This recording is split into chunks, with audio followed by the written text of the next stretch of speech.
What's up, everybody? Been a while since I put out a video. It's not that I haven't been fishing, I have been fishing. Went out a couple times for brook trout. Didn't do any filming there because brook trout can be pretty sensitive. Didn't film that. Had some great times, took my son out the one day. Caught a lot of fish, a lot of good sized fish, fishing ponds.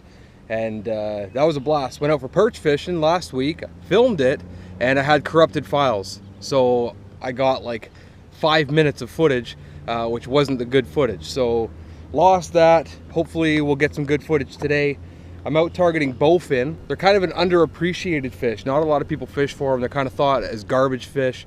I love the style of fishing for them. I can pull out a flipping stick early in the year. So I'm gonna get up in this cane right now. A lot of the bowfin will be spawning in this cane. So it's very similar to largemouth fishing. The one thing though is I'm not making a cast until I see a fish. I'm not gonna flip around randomly in the cane and start getting into largies.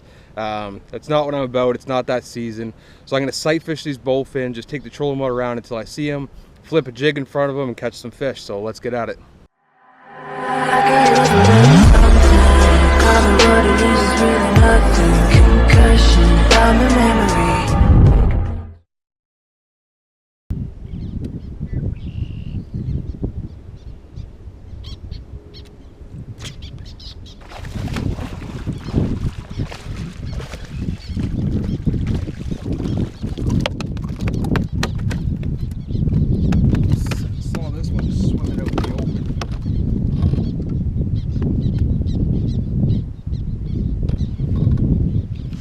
Male.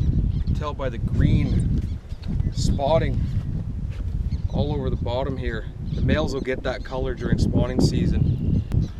So I just pitched a jig out to that fish. Cool looking fish, man. They're so weird. But that spot on the tail is the identifying factor. A lot of people call burbot bowfin the same thing. They're not. This is a bowfin. You can always tell by that spot on the tail. And they're cool this time of year. Teeth on them, weird looking face. The eyes are kind of sunken inwards like that.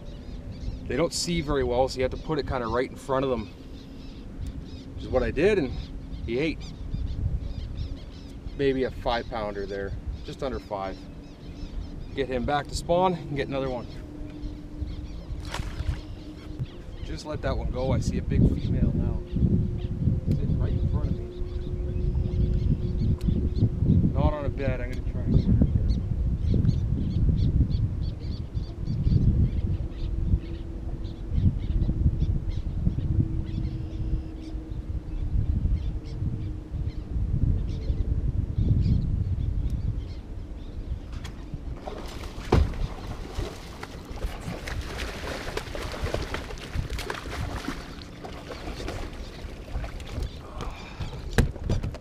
A little bigger.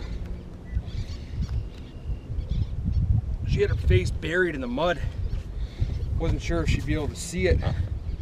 So like I said, they don't see very well, so I had to shake it. I got a rattle on here, some scent, let her know where it is. Put that jig out. So that's a female. Doesn't have the green belly. The spot's very faint on it, but female bowfin. Get her back, maybe the two of them will pair up and make some more for me to catch later.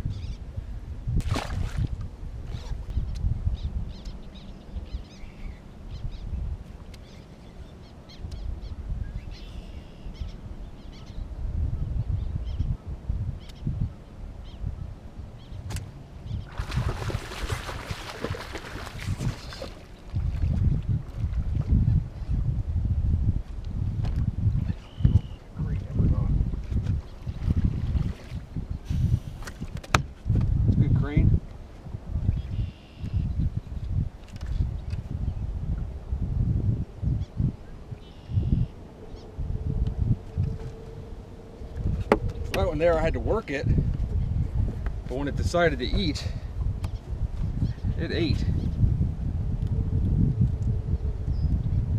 When they decide they don't want to open their jaws, they ain't opening their jaws.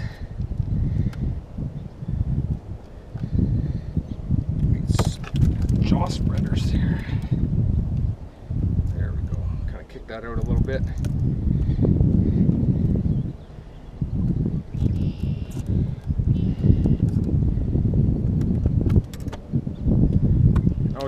trailer on. Decent female bowfin there. I was just sitting, I actually used my jig to clear some of the reeds that it was sitting underneath of, so I could get a better look at it. Put the jig in front of its face and chopped it. She's still got a chigger craw in there. I'm not even going to try and get it out. Back, I can feel the eggs in there. She's ready to go. Alright, so guys, you don't need anything special to do this. It's like all I'm doing right now, I'm in the cane. As you can see, there's plenty of lakes with cane around, plenty of lakes with bowfin. Georgian Bay and Sparrow Lake are two of the better ones. But all I'm doing is throwing a jig. It doesn't even have to be rig special. This one's all torn up, doesn't even matter. They eat a lot of crayfish and they feed by sound and vibration scent more than they do by eyesight. Their eyesight's horrible. So I've got a rattle on the jig. I've got a chigger craw as a trailer. It flaps on the way down, which makes some vibration, and it smells funky too, so it's a good option for me. Just get out here. Like I said, don't flip around randomly. I have seen some largemouth in here, especially in certain patches. Big carp right here.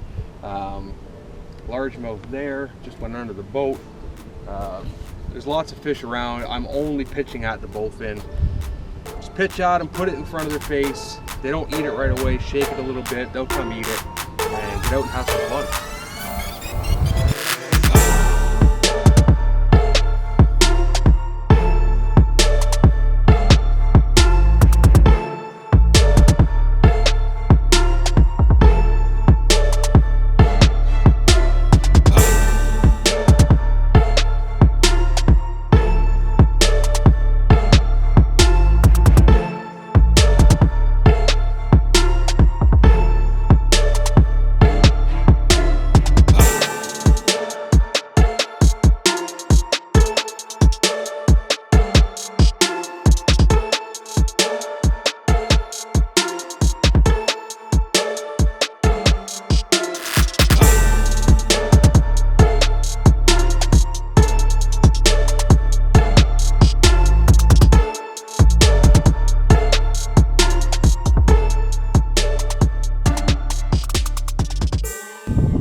Alright guys, so that's that for the day. I got way too windy out there to film an outro and kind of discuss the day. It was a fun day. I didn't get out till like 2:30, 3 o'clock in the afternoon. It's about 6:30 now. I'm getting off. I lost count of the number of fish I caught. It's an absolute blast out there, and I think that the bowfin are kind of underappreciated fish. They're big fish, they're fun to catch, and it's something to do kind of in the off season. Like pike season's open right now, it's cool. But it's just something different. And I mean, for me, one of my favorite ways to catch bass is flipping shallow cover. Throwing a jig in there, heavy line, heavy braid, and this kind of offers an opportunity to do that pre-bass season legally. I saw a ton of bass today, and as tempting as it is, you know, leave them alone. There's tons of the bowfin there, and like I said, they were fun to catch. My hands are beat up right now. The teeth, the hard gills. I took hooks in them today, but I had an absolute blast. And that's probably going to be it for me for the rest of the week.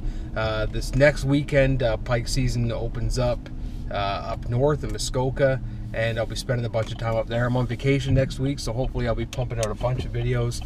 I'll probably do some lake trout one day, pike another day, and that'll be it. Thanks for watching, and we'll see you next video.